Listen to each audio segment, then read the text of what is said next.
The blood-red sun hung low in the Dakota Territory sky as Bethany Lawson saw the first plume of dust on the horizon.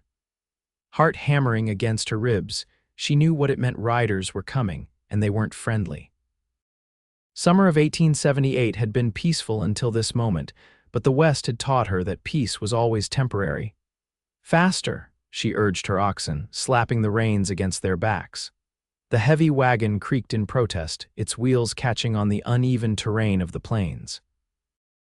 Inside, everything she owned rattled and shifted: dishes from her mother, the family Bible, and supplies meant to last until she reached her brother's homestead in Montana Territory. Bethany had been traveling alone since Fort Pierre, where the last of her traveling companions had turned west toward the Black Hills. At 22, she'd been told countless times she was foolish to make this journey without a husband or father, but stubbornness ran in the Lawson blood.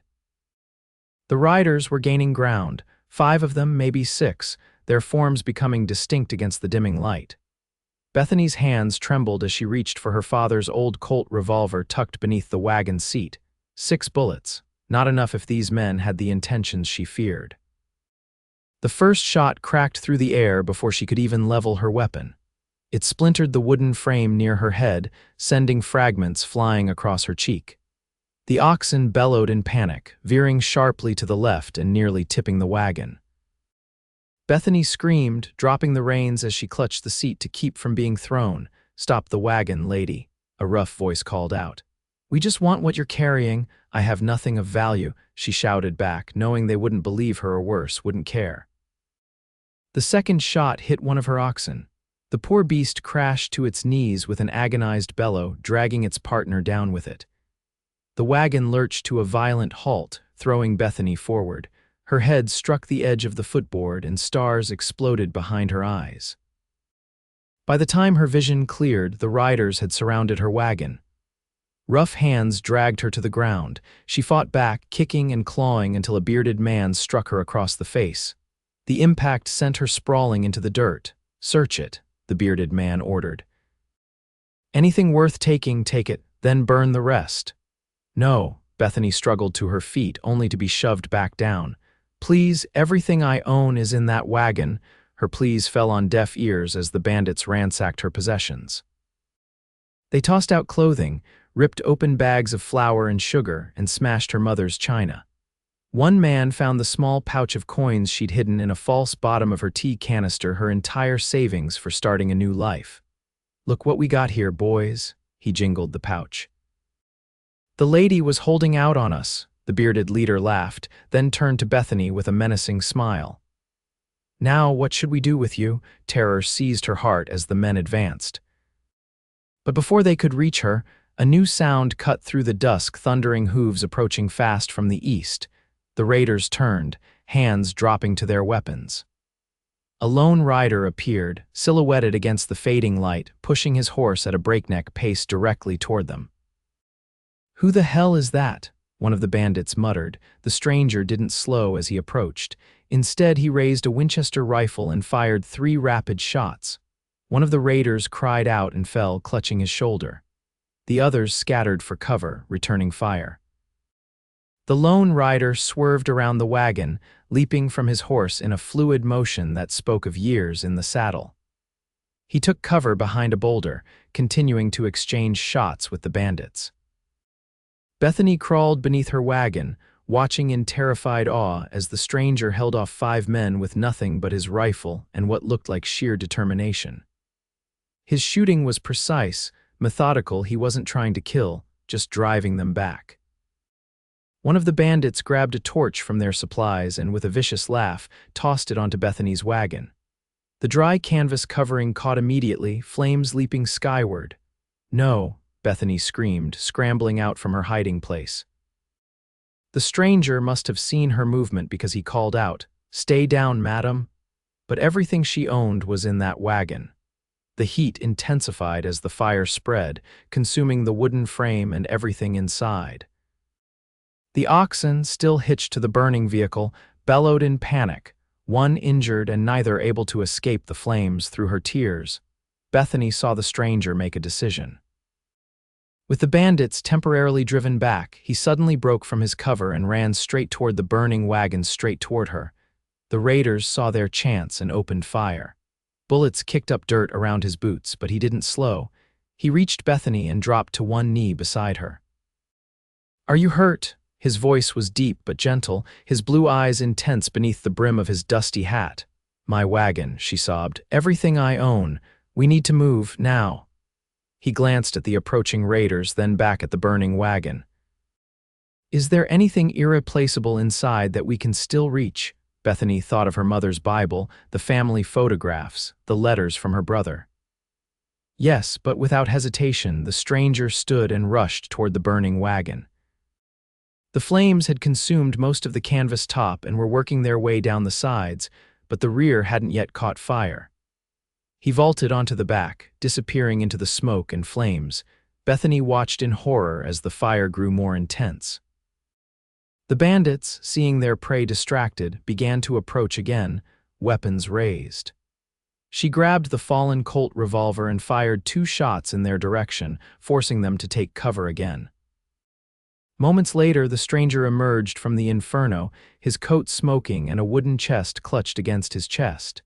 He jumped clear just as a section of the wagon collapsed in a shower of sparks. "Run," he shouted, grabbing her hand. They raced toward his waiting horse as bullets whistled past them. The stranger lifted Bethany onto the saddle in one powerful motion, then swung up behind her. With a kick and a shout, they were off, the horse galloping away from the burning wagon and the cursing bandits. Bethany clung to the wooden chest as they rode, tears streaming down her face. Her entire life had just gone up in flames, and she was now fleeing with a complete stranger into the gathering darkness of the Dakota plains. "Name's Samuel Porter," the man said close to her ear as they rode. "Most folks call me Sam." "Bethany Lawson," she managed to reply, her voice barely audible over the pounding hooves. "Thank you for saving my life." "Don't thank me yet, Miss Lawson. Those men won't give up so easy. We've got a long night ahead." They rode hard for nearly an hour, the burning wagon long since disappeared behind the rolling hills. Finally, Sam guided his horse into a shallow ravine where a small creek trickled between rocky banks. "We'll rest here briefly," he said, helping her down. "Horse needs water, and we need to assess our situation." Bethany's legs nearly buckled when her feet touched the ground. The reality of her situation crashed down upon her alone in the wilderness with a stranger, pursued by bandits, with nothing but a small chest of keepsakes and the clothes on her back. Sam seemed to read her thoughts. "I know this isn't ideal, Miss Lawson, but I promise I'll see you safely to wherever you're headed." "Montana," she said automatically. "My brother has a place near Helena." Sam nodded, his expression revealing nothing as he checked his ammunition. "That's still a fair piece away." "We'll need supplies, fresh horses." "Why did you help me?" Bethany asked suddenly. "You could have been killed." He paused, looking at her directly for the first time since their escape. In the moonlight, she could see his features more clearly, strong jaw shadowed with stubble, straight nose, and eyes that seemed to hold more years than his face suggested. "No decent man rides past a woman in trouble," he said simply. Then, with a slight softening of his expression, "And I've been tracking those raiders for 3 weeks. You're not their first victim." "You're a lawman, former Texas Ranger," Sam confirmed, checking his horse's girth strap. "Now I work for the Continental Detective Agency." "Those men hit a bank in Bismarck last month. 2 people died." Bethany sank down onto a rock, clutching her rescued chest. "So I was just in your way." Sam stopped what he was doing and knelt before her. "No, madam, you were never in the way. Finding you just made my job more important." The sincerity in his voice brought fresh tears to her eyes. "I've lost everything," she whispered. "Not everything," he said gently, nodding to the chest in her arms. "And not your life. The rest can be replaced." They couldn't linger long. Sam estimated the raiders would regroup and follow their trail as soon as morning light permitted. They needed to reach the nearest settlement, a small trading post about 20 miles west, before their pursuers caught up. They rode through the night, Sam's body a solid warmth against Bethany's back. Despite her exhaustion, she couldn't sleep, her mind replaying the attack and the sight of her wagon engulfed in flames. "What did you save?" Sam asked after a long silence, nodding toward the chest she still clutched. "Family Bible, some photographs, letters from my brother," she replied. "And my mother's wedding ring. She gave it to me before she passed last winter." "I'm sorry for your loss. Thank you." Bethany hesitated. "My father died in the war when I was young. After Mother passed, there was nothing keeping me in Pennsylvania. My brother wrote that Montana needs teachers, and that's what I trained to be." "Noble profession," Sam commented. "Those territories need educated folks willing to build something lasting." As the first hints of dawn colored the eastern sky, they crested a hill and saw smoke from chimneys in the distance. The trading post was still a few miles away, but the sight brought immeasurable relief. "We'll get supplies there," Sam said, "and send a telegraph to the marshal in the next county. Those raiders won't give up their hunt easily." Bethany nodded, then tensed as Sam suddenly reined in his horse. "What is it?" He was scanning the horizon behind them, his expression grim. "Dust cloud, 6 riders moving fast. The raiders, most likely." "They must have tracked us through the night." Sam urged his horse forward. "We need to reach that trading post before they catch up." They pushed the tired horse harder, the animal responding gallantly despite its exhaustion. The trading post grew larger on the horizon, but so did the dust cloud behind them. "They're gaining," Bethany said, glancing back. Sam's arm tightened around her waist. "Hold on."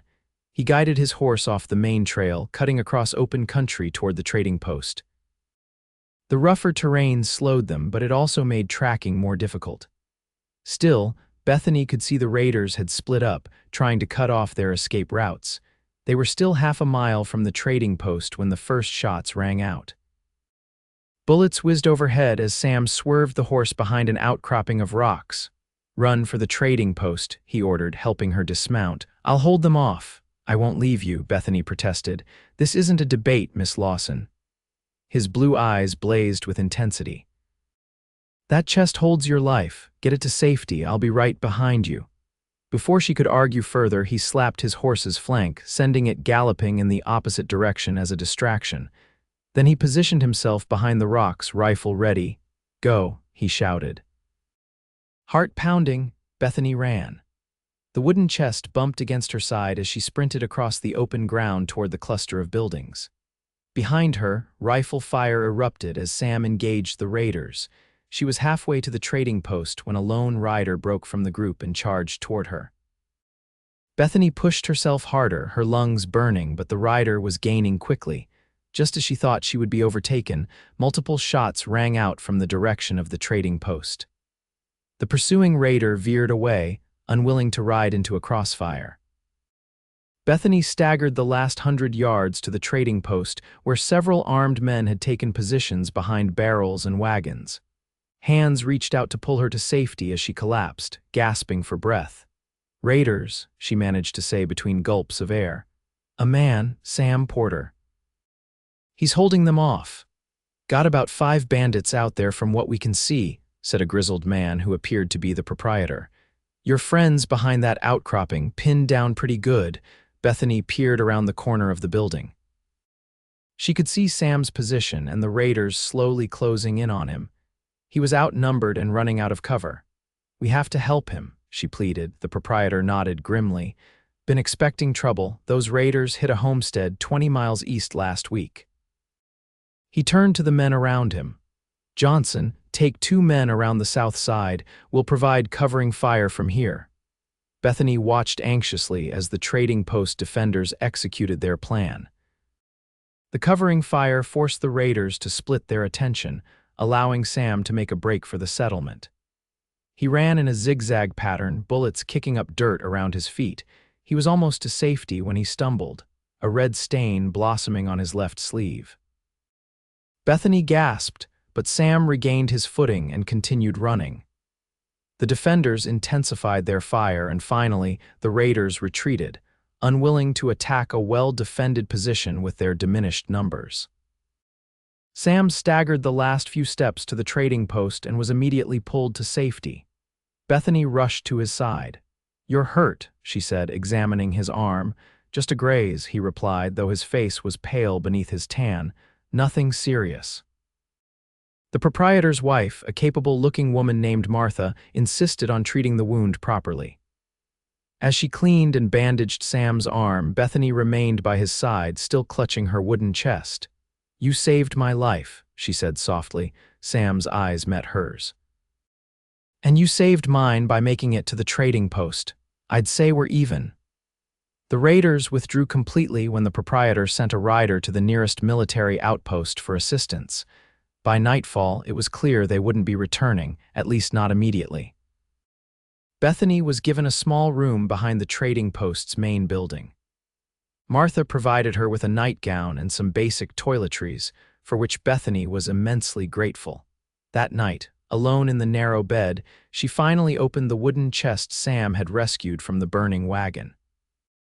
Inside, miraculously unharmed, were the treasures of her past life, the family Bible with generations of births and deaths recorded inside, daguerreotypes of her parents and brother, letters tied with faded ribbon, and her mother's delicate gold wedding band. A soft knock at the door interrupted her thoughts. "Miss Lawson, it's Sam Porter. May I have a word?" Bethany quickly wiped her tears and wrapped a shawl around her shoulders. When she opened the door, Sam stood there, hat in hand, his injured arm in a sling. "I apologize for disturbing you," he said, "but I wanted to make sure you were all right." "Please come in," she replied, suddenly conscious of her informal attire. Sam hesitated but stepped inside, keeping a respectful distance. "The proprietor says there's a stagecoach passing through tomorrow headed for Bozeman. From there, you could arrange transport to Helena." "That's good news," Bethany said, though her heart sank at the thought of continuing her journey alone. "Will you be traveling that way as well?" Sam shook his head. "I need to track down the remaining raiders. They've hurt too many people to let them escape." Of course. He had a job to do, people to protect. She was just one of many who needed his help. Still, disappointment washed over her. "I understand," she said quietly. "I'm grateful for everything you've done." Sam studied her face for a moment, then said, "Miss Lawson, I've been thinking about your situation. You've lost nearly everything, and Helena is still a long journey away." "I'll manage," she assured him, lifting her chin. "The Lawsons aren't quitters." A ghost of a smile touched his lips. "I never thought you were. Still, I'd like to offer some assistance." He reached into his coat and produced a small pouch. "Please accept this. It should be enough to replace some necessities and secure your passage to Montana." Bethany stared at the offered money. Pride warred with practicality in her mind. She had nothing, no clothes beyond what she was wearing, no supplies, no teaching materials. But taking charity from this man she barely knew. "I can't accept that," she finally said. "It's not charity," Sam replied firmly. "Consider it an advance from the detective agency. Those raiders had stolen money that needed to be recovered. This is a small portion that would have gone to reward money anyway." Bethany hesitated, then slowly accepted the pouch. "Thank you." "I'll pay it back someday." "No need." Sam placed his hat back on his head. "Just teach those Montana children well. That'll be payment enough." As he turned to leave, Bethany suddenly said, "Will I see you again before I depart?" Sam paused at the door. "The stage leaves at noon." "I'll be here to see you off safely." After he left, Bethany sat on the edge of the bed, the weight of the coin pouch in her hand a tangible reminder of his kindness. She had known Sam Porter for less than a day, yet the thought of never seeing him again after tomorrow filled her with an unexpected sense of loss. Morning came too quickly. Bethany dressed in clothes borrowed from Martha, a simple brown skirt and white blouse that were slightly too large but clean and serviceable. The proprietor's wife had also provided a carpet bag for her few possessions and some basic necessities. "You've been most kind," Bethany told her as they waited for the stagecoach. "I don't know how to thank you." "Just pass it along when you can," Martha replied with a warm smile. "The frontier tests us all, but it's how we help each other through those tests that defines us." Sam appeared as the stagecoach was being readied, looking as though he hadn't slept. His injured arm remained in a sling, but he moved with purpose as he checked the coach and spoke briefly with the driver. When he approached Bethany, his expression was unreadable. The driver's aware of your situation. He'll make sure you're treated well. Thank you. She hesitated, then added, have you found any sign of the raiders? They've headed north toward the Canadian border. Sam's jaw tightened. I'll be following as soon as you're safely on your way. The driver called for passengers to board. Bethany gathered her meager belongings, suddenly reluctant to leave. Mr. Porter, Sam, I don't know how to properly thank you. No thanks necessary, Miss Lawson. His blue eyes softened slightly. It was my honor to help. On impulse, Bethany reached up and kissed his cheek. Be careful, she whispered. Those men are dangerous. Something flickered in Sam's expression, surprise and perhaps something more. For a moment he seemed about to speak, but then the driver called the final boarding. Goodbye, Sam Porter, Bethany said, climbing into the stagecoach. As the vehicle pulled away, she looked back through the window. Sam stood in the road, watching her departure, his tall figure growing smaller with distance. An inexplicable ache filled her chest as the trading post disappeared from view. The journey to Bozeman took 3 days of hard travel. Despite the driver's best efforts, the stagecoach route was rough and uncomfortable. Bethany shared the cramped space with a land surveyor, an elderly couple returning from visiting relatives in the east, and a young man headed to the gold fields with dreams of striking it rich. She revealed little about her own circumstances, deflecting questions with vague answers about joining her brother in Helena. The memory of the raid was still too raw, the loss too fresh. And somehow, speaking about Sam Porter seemed too personal, as if sharing those brief, intense hours would diminish them. Bozeman proved to be larger than Bethany had expected, a proper town with wooden sidewalks, several hotels and businesses that catered to settlers and travelers heading west. She secured a modest room at a boarding house and spent the next day purchasing essential items, clothing, a new journal for her teaching notes, and practical supplies for the remainder of her journey. The stage to Helena wouldn't depart for 3 more days, leaving Bethany with time to collect herself and plan her next steps. She wrote a letter to her brother, explaining what had happened and informing him of her revised arrival date. As she sealed the envelope, a commotion in the street drew her to the boarding house window. A group of riders had entered town, their horses lathered from hard riding. At their center, a man slumped in his saddle, apparently wounded. Something about his posture caught Bethany's attention. She leaned closer to the glass, her heart suddenly racing. The injured man's hat had fallen back, revealing dark hair and a profile she had only known for a day but would recognize anywhere: Sam Porter. Without thinking, Bethany raced downstairs and into the street. The riders were helping Sam dismount outside the doctor's office. His shirt was soaked with blood, his face gray with pain. Sam, Bethany called, pushing through the small crowd that had gathered, his head turned at her voice, eyes focusing with difficulty. Bethany. He murmured, seeming confused. What are you doing here? Never mind that, she said, reaching his side. To the men supporting him, she added, I know him. Please let me help. They allowed her to take Sam's uninjured side as they guided him into the doctor's office.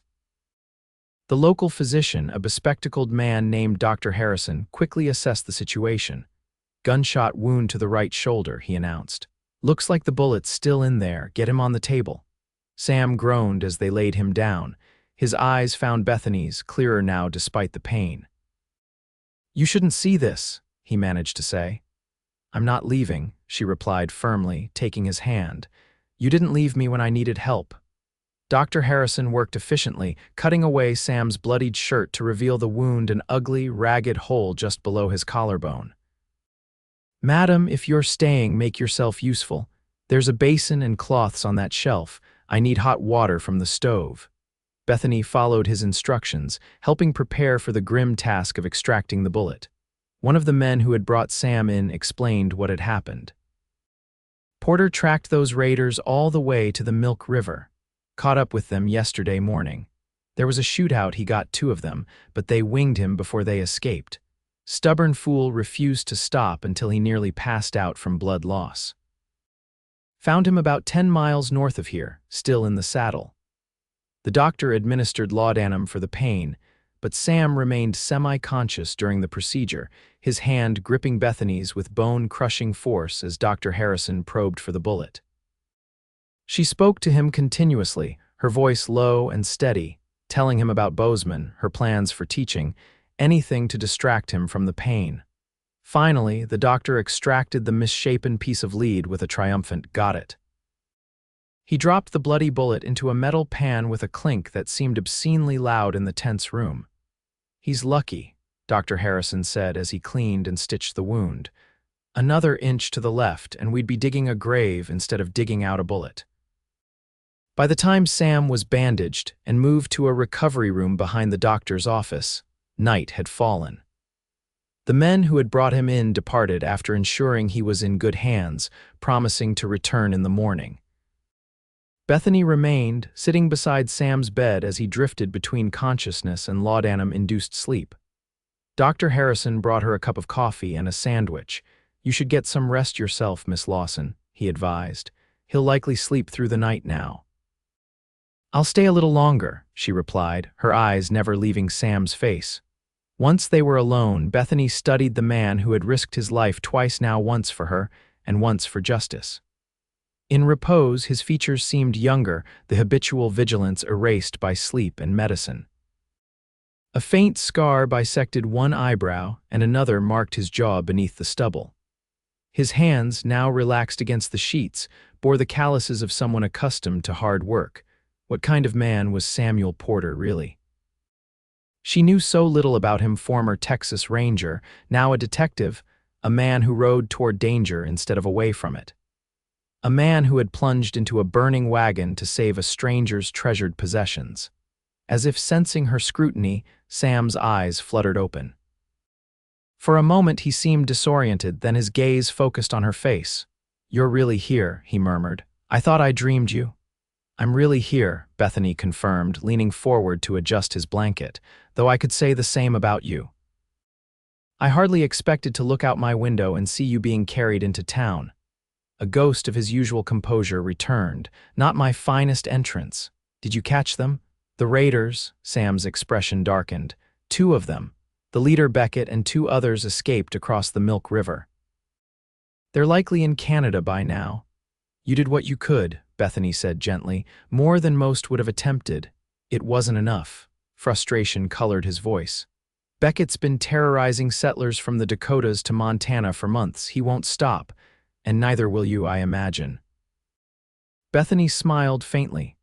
"Once you've recovered," Sam tried to shift position and winced. "The doctor said how bad it is. You were lucky. The bullet missed anything vital, but you lost a lot of blood." She hesitated, then added, "You'll need time to heal properly." "Time is something those settlers don't have," he muttered. "Beckett's gang will regroup and strike again soon." "You can't help anyone if you're dead," Bethany said more sharply than she intended. "And you nearly were, from what the doctor said." Sam studied her face, seeming surprised by her vehemence. "You're right," he conceded after a moment. "I wasn't thinking clearly toward the end there." The admission seemed to cost him, and Bethany's expression softened. "You should rest now. We can talk more tomorrow." As she rose to leave, Sam caught her hand. "Thank you, Bethany, for staying." The simple gesture, the use of her first name without the formal Miss Lawson, sent an unexpected warmth through her. "Rest well, Sam," she replied, gently squeezing his fingers before withdrawing. Outside the doctor's office, Bethany paused in the cool night air, suddenly aware of how exhausted she felt. The day's events had awakened emotions she wasn't prepared to examine: relief at seeing Sam again, terror at his condition, and something else. Something that made her heart beat faster when he looked at her with those intense blue eyes. Over the next 3 days, Bethany divided her time between preparations for her journey to Helena and visits to Sam as he recovered. Dr. Harrison was impressed with his patient's constitution, noting that most men would still be bedridden with such a wound. By the 3rd day, Sam was sitting up, impatient with confinement and already planning his next move. Bethany arrived to find him arguing with the doctor about when he could travel. "At least another week," Dr. Harrison was insisting as she entered. "That wound needs time to start healing properly." I don't have a week, Sam replied, his jaw set in a stubborn line. Then I hope you have a friend to dig your grave, the doctor retorted, because that's where you'll end up if you tear those stitches and start bleeding internally. Bethany cleared her throat, announcing her presence. Both men turned, the doctor looking exasperated, Sam slightly embarrassed at being caught in an argument. Perhaps I should come back later, she suggested. No need, Dr. Harrison said. Maybe you can talk some sense into him. I have other patients to attend. He departed, muttering about stubborn lawmen and their death wishes. Bethany approached Sam's bedside, noting the color had returned to his face despite his obvious frustration. I see you're feeling more like yourself. Feeling trapped is what I'm feeling, he replied. Every day I'm stuck here is another day Beckett puts more distance between us. Bethany set down the basket she had brought, which contained some fresh bread and preserves from the boarding house kitchen. The stage to Helena leaves tomorrow morning, she said, changing the subject. I've secured a ticket. Something flickered in Sam's expression disappointment. Perhaps that's good news, he said after a moment. Your brother will be relieved to see you safe. Yes. Bethany busied herself arranging the food on a small table beside his bed. Although I've written to tell him about the delay, so he won't be expecting me quite yet. Sam watched her movements, his eyes thoughtful. Bethany, he said finally, I want to thank you for your help these past few days. You had no obligation to care for a near stranger. You're hardly a stranger, she replied, meeting his gaze steadily. Not after what we've been through together. A comfortable silence fell between them, filled with unspoken thoughts. Bethany was acutely aware that by this time tomorrow she would be on the stage to Helena, unlikely to ever see Samuel Porter again. The thought brought an unexpected ache to her chest. What will you do, she asked suddenly, when you've caught Beckett, when this case is over? Sam seemed surprised by the question. I hadn't thought that far ahead, he admitted. There's always another case, another criminal to track. Is that what you want, to always be chasing the next outlaw? Bethany asked softly. Sam was silent for a long moment, his eyes distant. It's what I know, he finally said, what I'm good at. But is it what you want? She persisted. The question seemed to trouble him. Before he could answer, a knock at the door heralded the arrival of one of the men who had brought Sam to town. Porter, the man said, nodding respectfully. Got news you might want to hear. Sam straightened, immediately alert. What is it, Jenkins? Beckett's been spotted. Him and his remaining men robbed a stagecoach yesterday about 50 miles northwest of here, heading toward Helena by all accounts. Bethany's blood ran cold. Helena exactly where she was bound tomorrow. Sam's expression hardened. Any casualties? Jenkins nodded grimly. Driver was shot, passenger too, both lived, but it was close. Sam was already throwing back his blankets, wincing as the movement pulled at his stitches. I need to get moving. If they're heading toward Helena, you can't possibly travel yet, Bethany protested. The doctor said at least a week. The doctor isn't responsible for stopping Beckett, Sam replied, his voice gentle but firm. I am. Jenkins looked uncomfortable. Porter, I hate to say it, but she's right. You can barely stand, let alone ride. Sam's frustration was palpable. So I'm just supposed to let Beckett continue hurting people. The stage to Helena leaves tomorrow, he stopped abruptly, his gaze locking with Bethany's. The stage to Helena, the one you're taking. Understanding dawned in her eyes. You think they might attack it? It's possible, Sam admitted reluctantly. Beckett's unpredictable, but he favors certain routes, and if he's heading toward Helena anyway. Jenkins cleared his throat. I should mention, the telegraph came in this morning. Marshal's office in Helena is sending a patrol to escort the stage, given the recent robberies. They'll meet it at Willow Creek, about halfway there. Relief washed over Bethany. So I'll be safe, at least for part of the journey. If the patrol arrives on time, Sam said, still frowning.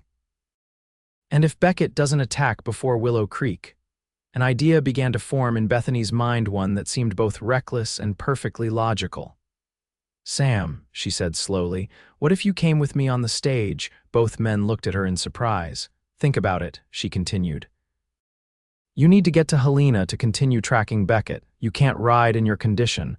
The stage is the safest, most comfortable way for you to travel, and She hesitated, then finished, "I'd feel safer with you there." Sam considered her words, clearly torn between his duty to pursue Beckett and his body's limitations. "It makes sense," he finally acknowledged, "but I'd be putting you at additional risk. Beckett knows my face now." "I'm already at risk if Beckett is targeting that route," Bethany pointed out. "At least this way I'd have you to protect me, again." Jenkins nodded slowly. "She's got a point, Porter. You're not fit to ride, but you could manage the stage, and having an extra gun on board wouldn't hurt, especially one as good as yours." Sam still looked unconvinced. "What about your medical care?" Bethany asked. "Dr. Harrison could give us instructions for changing your bandages. I can help with that." The decision weighed visibly on Sam's face. Finally, he nodded. "All right, but at the first sign of trouble, you follow my instructions exactly. No arguments." "Agreed," Bethany said, trying to hide her relief. She told herself it was merely practical safety in numbers, the comfort of having someone she trusted nearby. But deep down, she knew there was more to it. The thought of saying goodbye to Sam Porter had become increasingly difficult. The stagecoach departed Bozeman at dawn the following day, carrying 6 passengers: Bethany and Sam, a cattle buyer returning to Helena, a young married couple traveling to visit family, and a quiet man who introduced himself as a mining engineer doctor. Harrison had reluctantly provided Sam with fresh bandages and stern instructions, which Bethany promised to enforce. Sam moved stiffly, his right arm in a sling to minimize movement, but his color was good and his eyes alert as he scanned their fellow travelers and the road ahead. The first few hours passed uneventfully. The coach rattled along the rutted road, swaying its passengers side to side with each turn and bump. Conversation was sporadic, limited by the noise and the natural reserve of strangers thrown together by circumstance. Bethany found herself acutely aware of Sam beside her, his solid presence both reassuring and distracting. Occasionally, their shoulders would touch as the coach swayed, sending an inexplicable warmth through her despite the layers of clothing between them. By midday, they stopped to change horses at a small way station. The passengers gratefully stretched their legs and ate a simple meal of beans, bread, and coffee provided by the station keeper. Sam used the opportunity to speak privately with the driver, a weathered man named Hollis who had been running stages in Montana Territory for 15 years. "Any sign of trouble ahead?" Sam asked, his voice low. Hollis shook his head. "Nothing yet, but that don't mean much. Beckett's gang knows how to stay hidden till they want to be seen. We're supposed to meet a patrol at Willow Creek. If they show," Hollis said skeptically, "Army patrols ain't always reliable in these parts. Too much territory, too few men." Sam nodded grimly. "If there's trouble before then, I'll help. Can't draw my weapon quickly with this shoulder, but I can still shoot." The driver sized him up with narrowed eyes. "Heard about you from Jenkins. Said you're a ranger turned detective." He spat tobacco juice into the dust. "Good to have you aboard, I reckon." When they resumed their journey, the mood inside the coach had shifted subtly.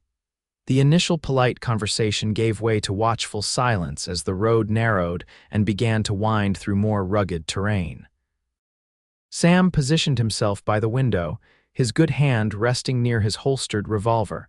Bethany noticed the mining engineer watching Sam with unusual interest. There was something in the man's gaze that made her uneasy, a calculation that seemed out of place for a simple traveler. She leaned closer to Sam and whispered, "The mining engineer, do you know him?" Sam gave an imperceptible shake of his head. "Never seen him before," he murmured, "but something's not right. He's too interested in the route we're taking." Before they could discuss it further, the stagecoach suddenly slowed. Outside, Hollis called to the horses, his voice tense. Sam instantly leaned forward to look out the window. "What is it?" the cattle buyer asked nervously. "Tree across the road," Sam replied, his expression hardening. "Recently felled." The married couple exchanged alarmed glances. Is it them, the bandits?" the wife asked, her voice trembling. "Could be just a fallen tree," the cattle buyer suggested hopefully. The mining engineer said nothing, but Bethany noticed his hand moving slowly toward his coat pocket. Sam saw it too. In one fluid motion, he drew his revolver and pointed it directly at the man. "Don't," he said quietly. "Whatever you're reaching for, leave it be."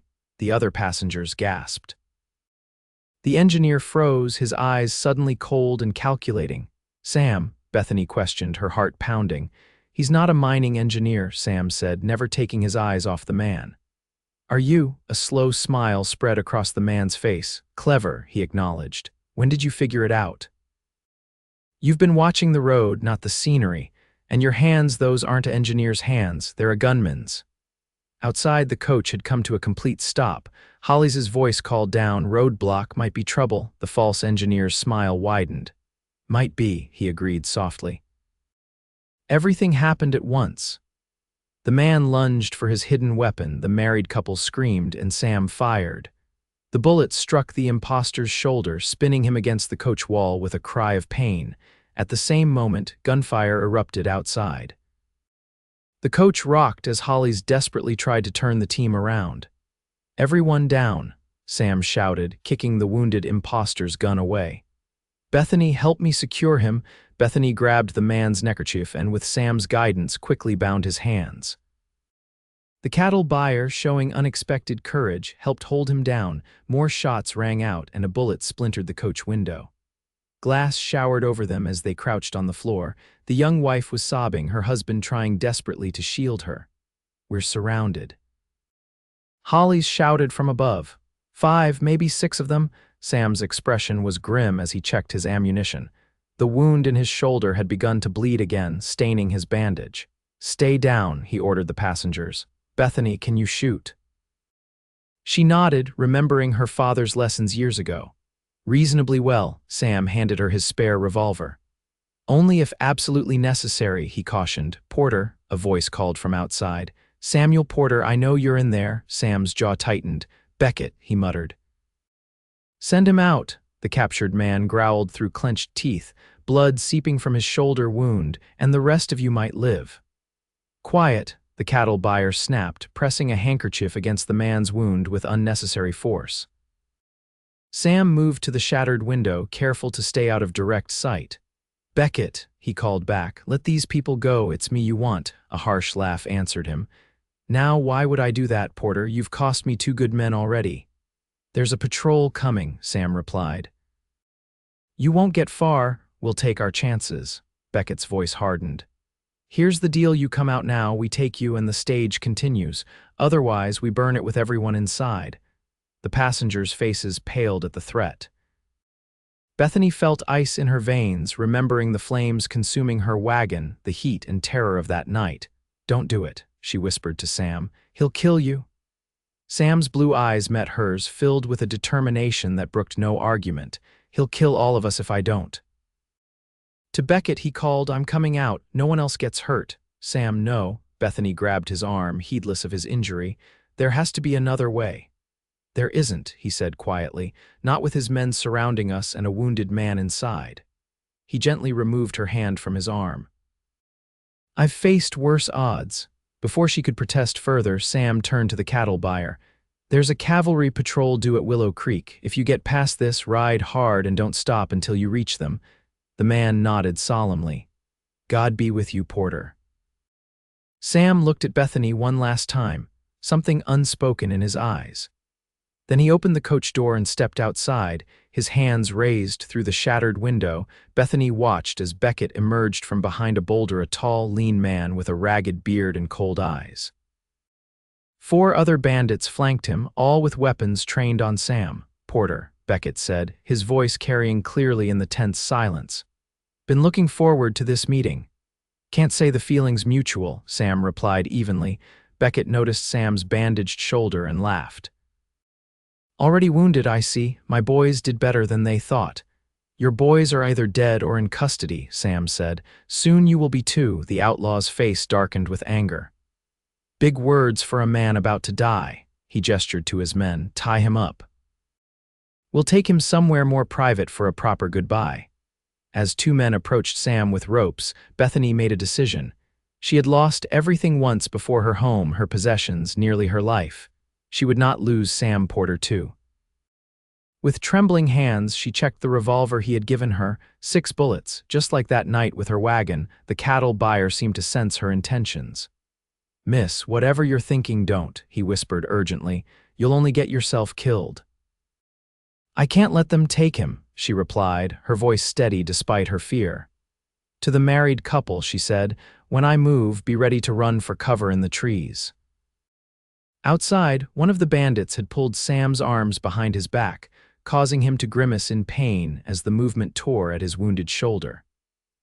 Bethany raised the revolver, taking careful aim just as her father had taught her long ago. She fired twice in rapid succession. The first bullet struck the man binding Sam's hands, dropping him with a cry of pain. The second kicked up dirt at Beckett's feet, forcing him to jump back. The momentary confusion was all Sam needed. He dropped to the ground, rolling toward the nearest to cover the front wheel of the stagecoach. At the same moment, the cattle buyer threw open the coach door on the opposite side, allowing the married couple to flee toward the trees. Beckett and his remaining men opened fire, bullets thudding into the coach and splintering wood in all directions. Hollis, the driver, had drawn his own weapon and was returning fire from atop the coach. Bethany fired again, forcing one of Beckett's men to duck behind a boulder. Sam had retrieved his fallen revolver and was shooting methodically, making each bullet count despite his injured shoulder. "Bethany." Sam shouted between shots. "Run for the trees, now." She hesitated for only a second, then darted from the coach, keeping low as bullets whizzed overhead. The cattle buyer provided covering fire as she sprinted toward the tree line where the married couple had taken shelter. She was halfway there when a searing pain tore through her left arm. The impact spun her around and she fell hard, the revolver flying from her grasp. A bullet had grazed her, leaving a bloody furrow across her upper arm. "Bethany," Sam's voice held raw panic. He broke cover, firing rapidly to suppress Beckett's men as he ran to her side. "I'm all right," she gasped as he reached her, helping her to her feet. "Just a graze." Sam's face was a mask of controlled fury as he pulled her behind a fallen log. "Stay here," he ordered, checking her wound quickly. "Don't move until I come for you." Before she could respond, he was gone, moving through the underbrush with a stealth that belied his injury. Bethany pressed herself against the log, one hand clutching her bleeding arm, the other reaching for a rock, a poor weapon, but better than nothing. The gunfire had become sporadic, punctuated by shouts and crashes as men moved through the woods. She couldn't tell who was winning, how many of Beckett's men remained, or where Sam had gone. Minutes stretched like hours. Bethany's arm throbbed, blood soaking her sleeve. She tried to remember Dr. Harrison's instructions about treating wounds, applying pressure while listening intently for any approach. A twig snapped nearby. Bethany froze, gripping her rock tightly. "Well, well," came a soft, menacing voice. "What have we here?"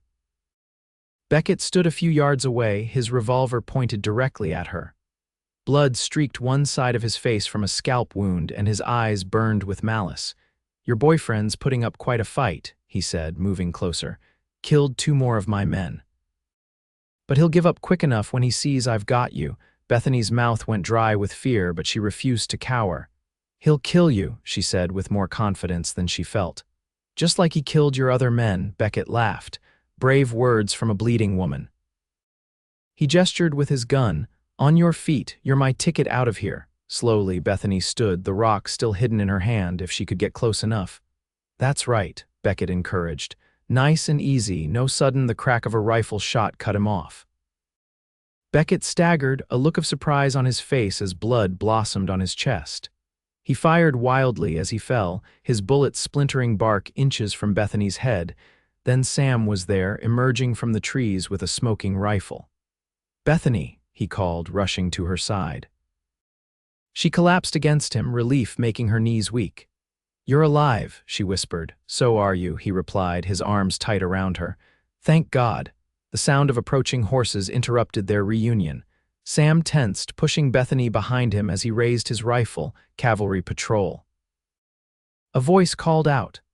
Coming in friendly, 6 mounted soldiers appeared on the road, led by a young lieutenant.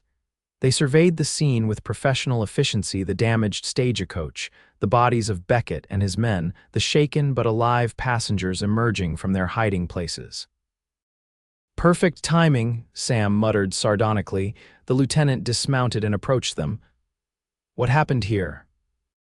While Sam explained the situation, a soldier with medical training tended to Bethany's arm and the wounded imposter from the coach, who had survived but would face charges as Beckett's accomplice. Hollis, the driver, had taken a bullet in the leg but insisted he could still drive. The married couple was unharmed, though deeply shaken. The cattle buyer had proven himself surprisingly resourceful, helping to fight off the attackers and tending to the wounded. "The stage can continue to Helena with our escort," the lieutenant informed them after assessing the damage. "We'll need statements from all of you when we arrive." Sam nodded, his arm protectively around Bethany's waist. "We'll be ready." As they prepared to resume their journey, Bethany took a moment alone with Sam behind the stagecoach. "You saved my life, again," she said softly. Sam shook his head. "You saved mine first. That was some shooting back there." "My father taught me well," she replied with a small smile. Then more seriously, "What happens now, Sam? Beckett's dead." "Now," he said, gently touching the bandage on her arm, "we get to Helena, get proper medical care, and deliver my report to the agency." "And then?" Bethany asked, her heart quickening at his use of we. Sam's eyes held hers, something new in their blue depths. "Then, if you're willing, I'd like to call on you properly. No bandits, no gunfire, just us." Joy bloomed in Bethany's chest, bright and unexpected. "I'd like that very much." The journey to Helena resumed with the cavalry escort ensuring no further incidents. Sam and Bethany sat close together in the repaired coach, their wounds tended, their future suddenly full of possibilities neither had imagined when they first met beside a burning wagon on the Dakota plains. Helena welcomed them with the bustling energy of a town in its prime. The gold rush that had founded it might have peaked, but the territorial capital remained a center of commerce and civilization in the Montana wilderness.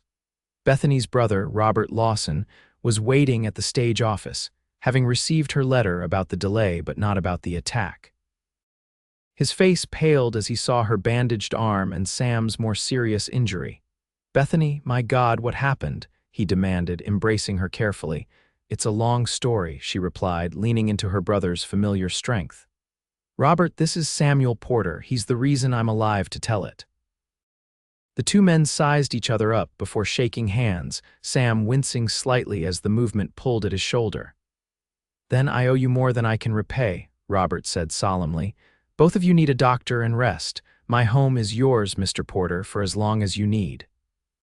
The Lawson home proved to be a comfortable two-story house on the outskirts of Helena, with enough room for Bethany to have her own bedroom and Sam to occupy a small guest room. Robert's wife, Margaret, welcomed them warmly, fussing over their injuries and insisting on proper meals and rest. For 3 days, Bethany and Sam recovered under the Lawsons' care. Sam filed his report with the local Continental Detective Agency representative, who was both impressed by Beckett's demise and concerned about Sam's injury. "Take a month off, Porter," the agent instructed. "You've earned it, and that shoulder needs time to heal properly." On the 4th evening, as Bethany sat on the front porch watching the sunset paint the distant mountains in gold and crimson, Sam joined her. He moved more easily now, though Dr. Collins in Helena had confirmed he would need several weeks before regaining full use of his arm. "Beautiful," Sam commented, settling into the chair beside her. "It is," she agreed, though her eyes had moved from the sunset to his face. "I can see why Robert loves it here." Sam nodded, his expression thoughtful. "Your brother mentioned the school board is meeting tomorrow about your teaching position." "Yes," Bethany smoothed her skirt nervously. "The town needs a teacher for the fall term. With my Pennsylvania certification, I'm qualified, but... Sam prompted gently, "But everything's changed," she admitted. "When I left Pennsylvania, I had a clear plan: reach Montana, teach school, build a new life. Now," she gestured helplessly, "now I'm not sure what I want." Sam was quiet for a long moment, watching the last rays of sunlight fade from the mountains. "You know," he said finally, "I've been thinking about what you asked me back in Bozeman, about what I want." Bethany turned to him, heart quickening. And I realized something during that fight with Beckett. His blue eyes met hers, open and vulnerable in a way she hadn't seen before. "When I saw you fall, when I thought you might be badly hurt or worse, nothing else mattered, not the case, not my duty, nothing but getting to you." Bethany's breath caught in her throat. "Sam." He reached across the space between their chairs, taking her hand in his. "I've spent years chasing outlaws across territories, never staying anywhere long enough to put down roots, never wanting to, until now." Hope blossomed in Bethany's chest. "What are you saying?" "I'm saying that for the first time I'm thinking about what comes after the next case, about building something lasting." His fingers tightened around hers. "With you, if you'll have me." Joy rushed through Bethany, bright and overwhelming. "Are you asking to court me properly, Samuel Porter?" A smile transformed his face, making him look younger, unburdened. "I believe I am, Miss Lawson," she laughed, the sound carrying across the twilight porch. "Then my answer is yes." The month that followed was unlike any Bethany had ever experienced. She began teaching at Helena's school, quickly winning over her students with her enthusiasm and Eastern education. Sam's shoulder healed steadily under Dr. Collins's care, and he spent his days learning about Helena, occasionally assisting the local sheriff with investigations that wouldn't strain his injury. In the evenings, they courted properly chaperoned visits to Bethany's classroom, Sunday dinners with Robert and Margaret, walks along Helena's boardwalks, and once, a trip to a local photographer where they sat for a portrait together. Sam proved to be different outside the tension of danger, still watchful and somewhat reserved, but with a dry wit that emerged when he was comfortable, and a gentleness that showed in how he treated children and animals. He spoke rarely of his past, but Bethany learned he had grown up on a small Texas ranch, lost his parents young, and joined the Rangers at 18, seeking order in a chaotic world. As summer turned to autumn and the first frost silvered the Montana mornings, Sam's leave from the detective agency neared its end. He had received telegrams offering new assignments: a bank robbery in Wyoming, a cattle rustling case in Colorado, a murder investigation in Idaho. The night before he was due to reply, he invited Bethany for a walk along the creek that ran near the Lawson property. The evening was cool but not cold, the aspens turning golden against the evergreen pines. "I received another telegram today," Sam said as they walked, their arms linked. From the Helena territorial offices, Bethany tried to keep her voice steady. "Another case, a job offer, actually." Sam stopped walking, turning to face her. "The governor's office is establishing a territorial marshal's service. They want experienced lawmen who know the territory. They've offered me a position based in Helena."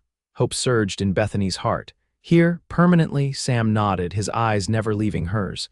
"If I accept, I'd still be tracking criminals, but I'd have a home base, somewhere to return to." He took both her hands in his. "Someone to return to." Bethany could hardly breathe through her happiness. "Are you going to accept?" "That depends," Sam said quietly. He released her hands, reaching into his pocket. When he withdrew his hand, he held a simple gold ring with a small pearl. "Bethany Lawson, I know we haven't known each other long by conventional standards, but out here in the territories, time moves differently. I've faced death many times in my life, but never found anything worth living for until I met you." He knelt on one knee, the ring extended toward her. "I love you. Will you marry me?" Tears blurred Bethany's vision as joy overwhelmed her. "Yes," she whispered, then louder. "Yes, Samuel Porter, I will marry you." Sam slipped the ring onto her finger, then stood and drew her into his arms. His kiss was gentle yet passionate, a promise of the life they would build together. They were married 2 weeks later in Helena's small church, with Robert giving the bride away and Margaret serving as matron of honor. Bethany wore a new blue dress rather than traditional white, and Sam wore a new suit that made him look more like a businessman than a former Texas Ranger. The territorial governor himself attended, pleased to welcome his new marshal and his bride to Helena society. The school board presented Bethany with a gift books for her classroom, and the promise of a teaching position for as long as she wished to keep it. After the ceremony, as guests celebrated at the Lawson home, Sam led Bethany away for a moment of privacy on the same porch where he had first asked to court her. "Happy, Mrs. Porter?" he asked, his arms around her waist. "More than I ever thought possible," she replied, leaning into his embrace. "Do you remember that night when my wagon was burning? I thought I'd lost everything." "And now," Sam prompted. Bethany turned in his arms to face him, her eyes shining with love and certainty. "Now I know I found everything in you." As snow began to fall softly around them, Sam Porter kissed his bride, both of them secure in the knowledge that whatever adventures lay ahead, they would face them together, the teacher and the lawman who had found love amid the danger and beauty of the wild Montana frontier. 5 years later, Bethany stood on the front porch of their Helena home, watching as 3 figures approached on horseback. Sam rode in front, their 4-year-old son Robert secured before him in the saddle, while their daughter Elizabeth, just turned 3, rode with Margaret Lawson on a gentle mare. "Mama," Robert called, waving excitedly. "Papa showed me how to track deer prints." Bethany smiled, one hand resting on her rounded belly where their 3rd child grew. "Did he now? And were you quiet as a mouse like Papa taught you?" "Quiet as anything," Sam confirmed, dismounting and lifting their son down. "He's a natural, just like his mother." The family Samuel and Bethany Porter had built thrived in Helena. Sam's position as territorial marshal brought respect and stability, while Bethany continued teaching until their children were born. Now she divided her time between motherhood and occasional lessons for older students who needed extra guidance. The wooden chest Sam had saved from Bethany's burning wagon sat proudly in their parlor, containing the family Bible with new entries, their wedding date, the births of their children, and blank pages waiting for future generations. Each night, Bethany thanked Providence for what might have seemed like her darkest moment, a wagon raided at dusk that had ultimately led to the greatest joy of her life. The love of a courageous man who had ridden through fire to save what was left, and in doing so, had given her everything.